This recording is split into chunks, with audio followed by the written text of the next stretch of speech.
Hello Scorpio, welcome to my channel. I am infinitely grateful for your presence here, for your likes, and your beautiful comments. You are the master of your future and the one who builds it. Take what you want to manifest to the universe and also feel that it speaks about you, of course. Let everything else pass. This is a general reading that you can watch whenever you want. If you wish, you can complement it with your ascendant sign or your moon sign, as you prefer. Scorpio, let's channel and receive messages from your guides, masters, or ancestors, depending on what you are manifesting, thinking, or feeling. The first card you have is the Three of Cups. Then, in the present, you have the Six of Pentacles, and for the future, you have the Two of Wands. Scorpio, notice that as a result of good things starting to happen or things you start receiving, you begin to rethink the future.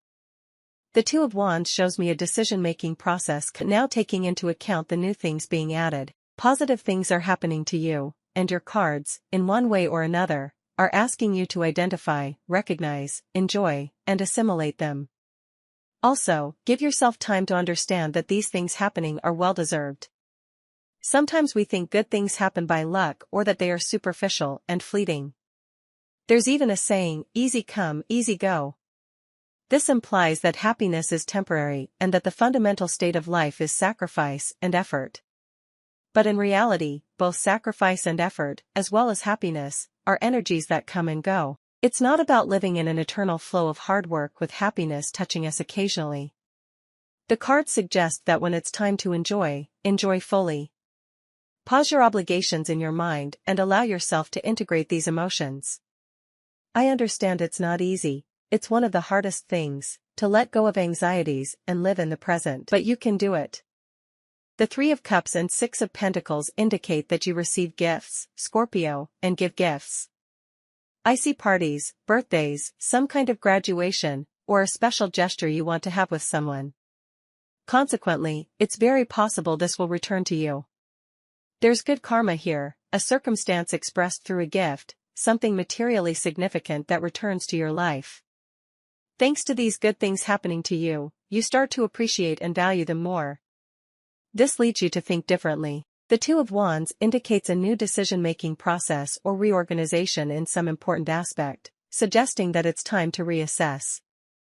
The Three of Wands at the bottom of the deck tells you not to dwell too long in the phase of comparing and deciding. Advance practically. Don't get bogged down in things that aren't worthwhile, so you don't end up abandoning important matters. You have the Eight of Swords. I'll draw two more cards to see what else appears. Let's see who or what else shows up. The Eight of Swords, Ten of Wands, and Eight of Pentacles show a lot of work. Scorpio, you are being held captive by your own inventions. These cards show that you're trapped by your decisions. Sometimes we overload ourselves with tasks. The Hermit card indicates that you are trying to be as responsible as possible, even sacrificing a bit to achieve other things. You have a time constraint. Although the Hermit traditionally represents Virgo, it also embodies Saturn, the god of time, symbolizing introspection and patience. The Eight of Swords indicates you have many ideas and tasks, but not enough time.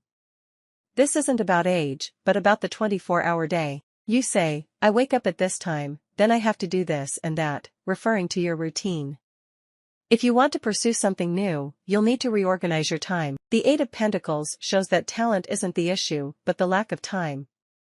To accomplish various tasks, you'll need to streamline others that are weighing you down, preventing new commitments or ideas from taking shape. Your creativity and inspiration are blocked because of the overwhelming workload. The cards suggest viewing your situation objectively. The best decisions often come from an external perspective. If you identify with this reading, remember you have the power to control it. Prioritize and manage your time better to avoid self-imposed burdens. You have new inspiration and a desire to study or investigate new topics. In conclusion, recognize the importance of these moments of happiness and balance them with your responsibilities. Reorganize your time to accommodate new endeavors without feeling overwhelmed. Hello Scorpio, welcome to my channel. I am infinitely grateful for your presence, for your likes, and your beautiful comments. You are the owner and builder of your future. Take what you want to manifest to the universe, and if you feel it speaks about you, keep it, and let the rest pass. This is a general reading that you can view whenever you want, and if you like, you can complement it with your rising sign or moon sign as you prefer. Scorpio, let's channel and receive messages from your guides, masters, or ancestors based on what you are manifesting, thinking, or feeling. The first card you have is the Three of Cups. In the present, you also have the Six of Pentacles, and for the future, you have the Two of Wands. Scorpio, notice that as good things start to happen to you, or as you start receiving them, you begin to reassess future things. The Two of Wands shows me a decision-making process that is coming for you, but with the new things being added. Positive things are happening, and your cards, in one way or another, are asking you to identify, recognize, enjoy, and assimilate them, and also to give yourself time to understand that what is happening is something you have earned.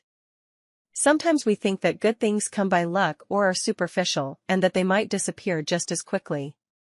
There is a phrase, easy come, easy go, and there's a tendency to think that happiness is fleeting and the default state of life is more about sacrifice and effort. However, sacrifice and effort are also energies that come and go. Both happiness and effort take turns. It's not that we must always live in an eternal flow of hard work, with happiness visiting only occasionally. Your cards are telling you that when it's time to enjoy it fully.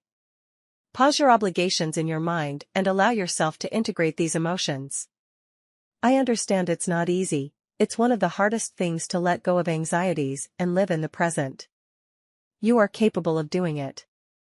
The Three of Cups and the Six of Pentacles show that you receive and give gifts, indicating celebrations, some sort of graduation, or a special gesture you want to have with someone, and these actions are likely to return to you. There is good karma, suggesting a circumstance expressed through a meaningful material gift that comes back into your life. As positive things happen and you start to give them importance, you begin to think differently. The Two of Wands shows that a new decision-making process is coming for you, reorganizing some important aspect where you feel it's necessary. For the next few hours or days, things may seem simpler or there may be a greater incentive to fight for something you see as worthwhile. At the bottom of the deck is the Three of Wands, indicating that it's not just about looking at things and making decisions, but also about advancing. The Three of Wands tells you not to get stuck in this phase. You can reorganize and see what is convenient, but ultimately, make practical decisions. Don't get too wrapped up in things that aren't worth it so that you don't end up giving up on things that might be wise to choose or review again. The Three of Wands shows that you have the energy and desire to do things, possibly feeling motivated to resume a positive habit or circumstance. The Eight of Swords, the Ten of Wands, and the Eight of Pentacles show a lot of work. You are being trapped by your own inventions. These cards show that you are a victim of your own decisions, taking on too many tasks. The Hermit card suggests that at this point in your life, you are trying to be as responsible as possible, sacrificing some things to achieve others, and you have a time limitation. The Hermit, related to Virgo, also connects with Saturn, the god of time, representing pauses, thorough examination, introspection, and time management. The Eight of Swords indicates that you have many ideas and things to do, but not enough time. This refers to the daily 24 hours rather than 8. Your cards suggest reorganizing your time. The Eight of Pentacles shows that your issue is not lack of talent, but lack of time. If you want to do several things, you will need to shorten the time spent on other heavy tasks to allow new commitments and ideas to come to action. If you always do one thing, you won't have time to get inspired by others, learn new things, read books, watch movies, or go out. Inspiration comes from various sources, and if you don't expose yourself to different experiences, you might feel stifled. Your cards suggest viewing this from an outside perspective. The best way to make decisions is to see yourself reflected in the cards. If you identify with this, remember that you have the power to control it. You decide what to spend time on, and it's important to set priorities. You might need to cut down or stop something that you imposed on yourself that is taking too much time and blocking your creativity.